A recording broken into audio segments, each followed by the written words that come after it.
उद्धार दिवस है, ये शुभ अवसर है। आज बाबा यहाँ प्रकट हुए हैं और हम सभी को आशीष दे रहे हैं और बालाजी महाराज की कृपा हम सब पे हो रही है। जैसे कि कहा गया है,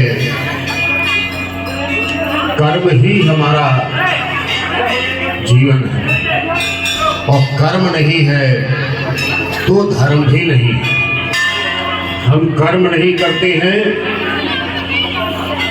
तो हमारे हाथ कुछ नहीं लगता है।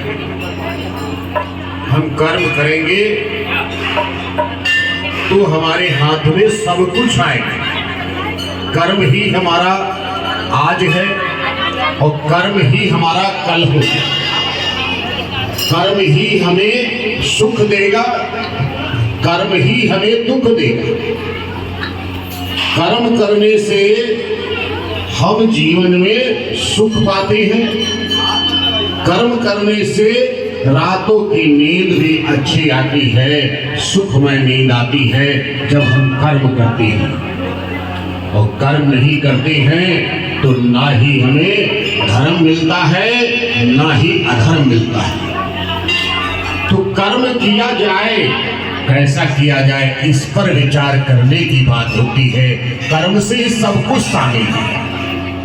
कर्म करने से पाप भी होता है और कर्म करने से पुण्य भी होता है और कर्म करने से राम भी मिलता है और कर्म करने से यमराज भी मिलते हैं।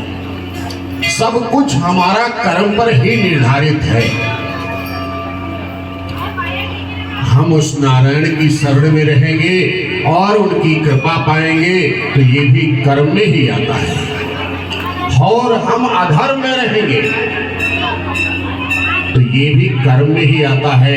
कहते हैं ना कि बड़े अच्छे कर्म किया था तो बड़ा नाम चल रहा है। बड़े अच्छे कर्म किया था, वो तो चले गए मगर उनका नाम चल रहा है। क्या आया? कर्म। तो हम सभी अपने जीवन में ये उतार लें, जीवन में हमें जो भी कदम उठाना है, जो भी कर्म करना है, अच्छे कर्मों की तरफ चलना है। अच्छे कदम उठाने हैं। बुराई की तरफ अगर मेरे कदम जा रहे हैं तो उन्हें रोक लेना है। किसकी दुहाई लगा देनी है कि गुरुजी ने तो मना किया था बुरे कर्म नहीं करना है, चलो गुरुजी का कहना मान लेते हैं, ये बुरा कर्म मेरा टल जाएगा। जब हम अपने जीवन में ऐसे विचार उतार लेंगे, ऐसी सोच कर लेंगे तो हमारे जीवन में सुख ही सुख आने लगेगा, दुख हमारा दूर हट जाएगा। इस जीवन का दुख दूर होगा, अगला आने जन्म है जो आने का हमारा अगला जन्म है, ये मरने के बाद, ये छूटने के बाद जो हमें जन्म मिलेगा, उस जन्म के लिए भी हम कुछ कर जाएंगे। इस मनुष्य के देह में रह करके हम अच्छे कर्मों का साथ करेंगे, अच्छे कर्म को करेंगे और अच्छा फल पाएंगे। यही जीवन में हम सभी को ध्यान रखना है। जैसे कि हम बाबा के दरबार में आते हैं, यहाँ हम सभी से यही कहते हैं कि बाबा के अपने नियम से जुड़ जाओ। अभी कल की बात है, परसों रात में उन्होंने 10 बजे करीब 11 फोन किया कि गुरुजी मेरी पत्नी की तबीयत खराब हो गई। मैंने कहा क्या हो गया? कह रहे बाबा जी मेरी पत्नी की तबीयत खराब हो गई।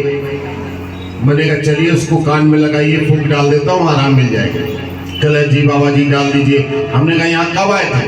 बाबा जी वो 2 साल पहले मेरी पत्नी की तबीयत खराब थी तो हम आए थे, तब से नहीं आए थे। आपका नंबर मेरे पास था तो हमें मालूम था कि आप फोन पे फूंक डालते हो, आराम मिल जाती है, इसलिए। तो मुझे उनकी बात पे हंसी भी आई और गुस्सा भी आया कि जब तकलीफ हो, जब कर्म तुम्हारे खराब हो जाए फिर कह दो गुरुजी सुधार लो, गुरुजी सुधार लो।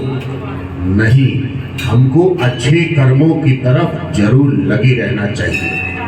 महीने 2 महीने 6 महीने में जब यहाँ नियम बाबा ने बनाया है कि 3 महीने में एक बार बालाजी के चरणों में आके अपनी अर्जी लगाओ और अपने घर की हाजिरी लगाओ, खैर सलाह लिखो कि महाराज आपकी दया सब ठीक चल रहा है, इसी तरह दया बनी रहे, तो शायद तुम्हें रात में कोई तकलीफ ऐसी ना हो।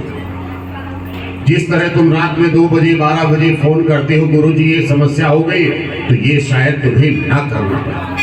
बोली बालाजी महाराज की जय। चलिए भजनों का आनंद लीजिए और दिल से भजन गाइए, दिल से बाबा को मनाइए।